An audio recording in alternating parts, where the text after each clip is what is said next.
land becomes degraded and less productive. Tourism resources become decimated. People are impoverished. The heritage of national and animal history are consigned to electronic archives. Ultimately, both people and wildlife suffer.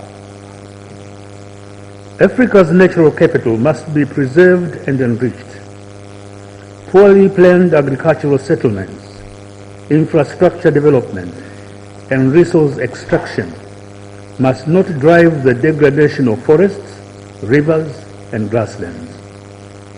For the resulting habitat loss and fragmentation threaten ecosystem goods and services upon which people and wildlife both depend. One sure way of slowing down deforestation is afforestation, planting new trees. There can be a serious and concerted program of planting new trees. A few months ago, volunteers started the Kilimanjaro Tree Project. They recalled that at Tanganyika's independence, a torch was lit at the top of Mount Kilimanjaro to light the way for the freedom fighters, of colonial Southern Africa and racist minority-ruled South Africa. There has been much tree felling around the mountain. Some people say this may explain the reduction of the snows at the top of the mountain. While the tree planting has started in Kilimanjaro, they hope it will extend throughout the country. When I turned 80 last November, believe it or not, Sebastian Koloa University College gave me a birthday card, happy birthday card. You know what it was? It was the planting of 80 trees in my name.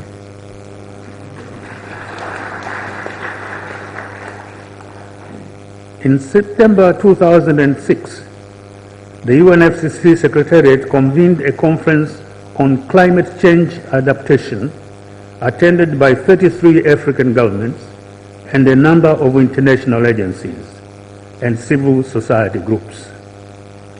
The meeting highlighted the need for greater monitoring and early warning of climate changes and severe weather events like droughts and floods, and called for integration of long-term adaptation strategies into development and disaster preparedness programs.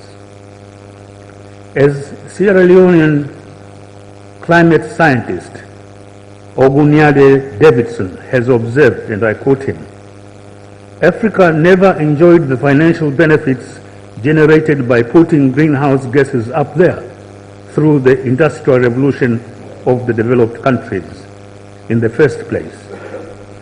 It never accumulated the wealth to be able to bear the shocks. So now they have, again quote, to cope with the effects of a situation they did not create with resources they do not have. And global warming is a double loser for countries in Africa." Climate change manifests itself and is felt in different ways. It is occasioned by global warming and excessive deposition of renewable natural resources, land fertility, deforestation, and inland waters recession. Tanzania presents a good example. 70% of the population, peasant farmers and livestock herders, rely on climate change and global warming. As the economy and population grows, renewable natural resources are declining. Overharvesting, land degradation, and unsustainable use of renewable natural resources see to the increase in the damage. It is estimated 8,770 square kilometers disappear every year.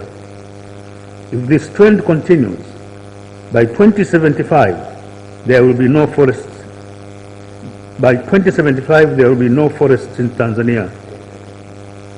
In the last 15 years, some 130,000 square kilometers of land has been deforested.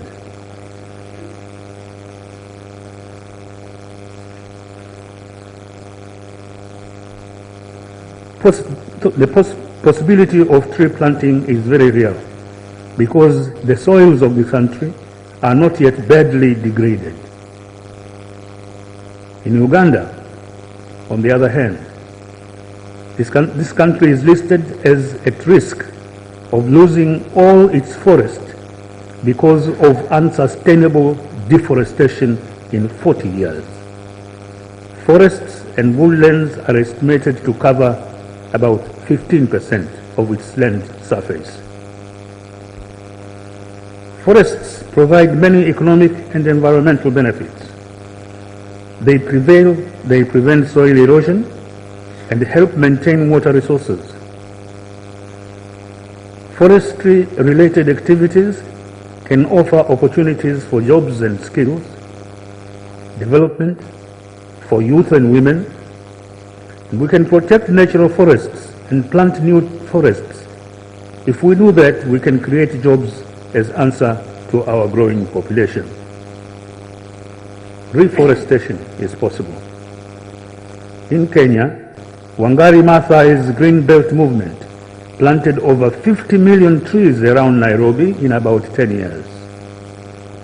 Ethiopia has since May this year planted 2.6 billion trees as part of a campaign to fight desertification. The target for Ethiopia is to plant 4 billion trees by the second half of this year, averaging of all 40 trees per each of Ethiopia's 100 million people.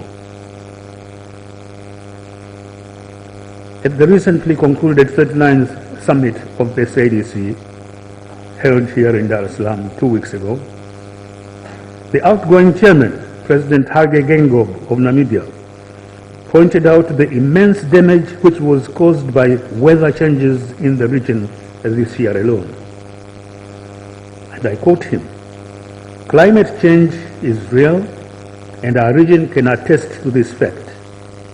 Between January and April 2019, the region faced several weather-related phenomena, namely Tropical Cyclone Desmond, Enawo, Idai, and Kenneth.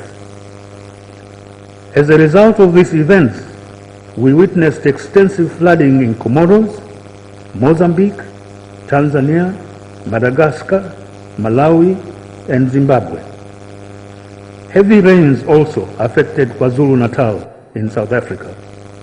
He went on, "The cyclones killed over 1,000 people, injured an estimated 3,000 people, damaged economic infrastructure, education and health facilities, and destroyed over 800,000 hectares of cropland, as well as crops and seed shocks.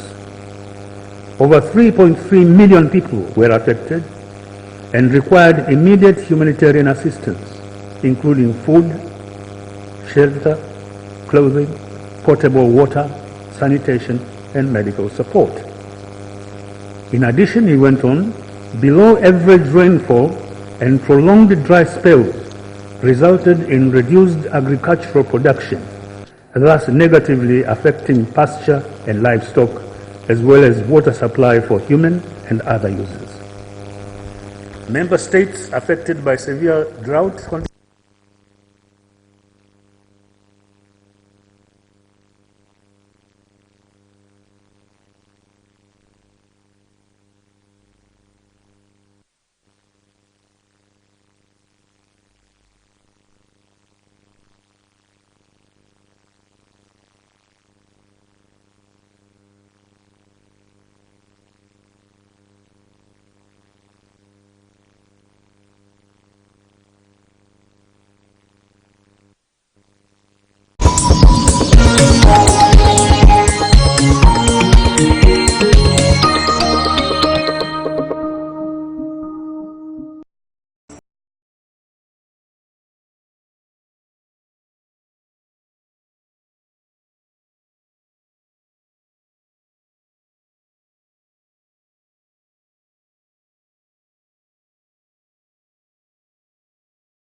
translating to 41% of the required 491 million, has been mobilized.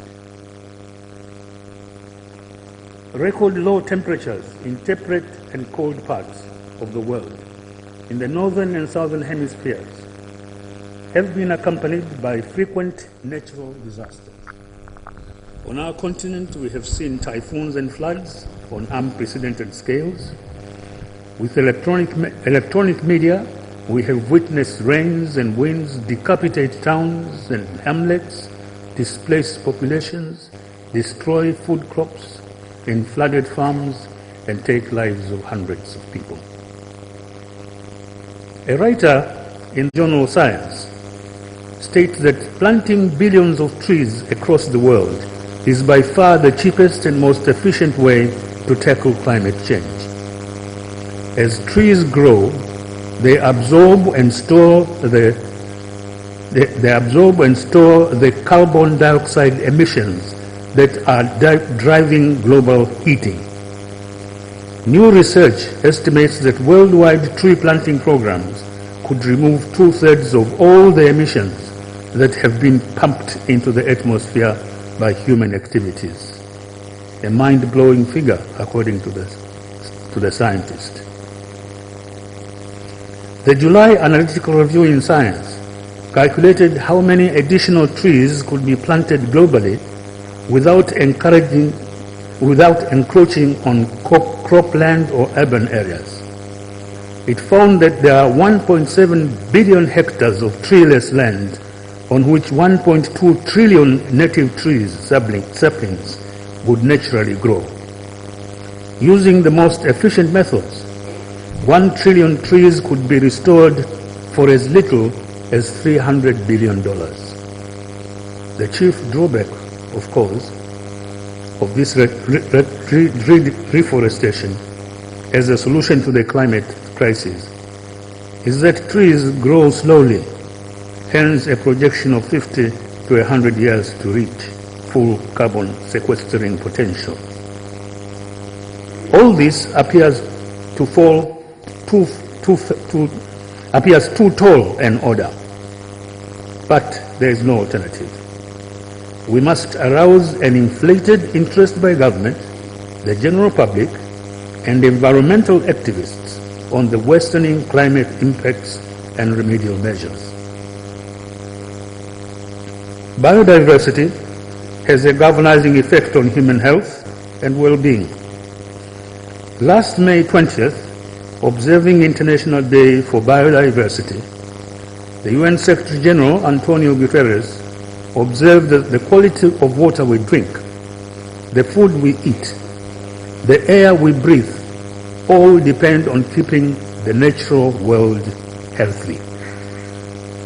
He underlined that biodiversity and protection of ecosystems are essential to achieve the 17 Sustainable Development Goals and to address climate change.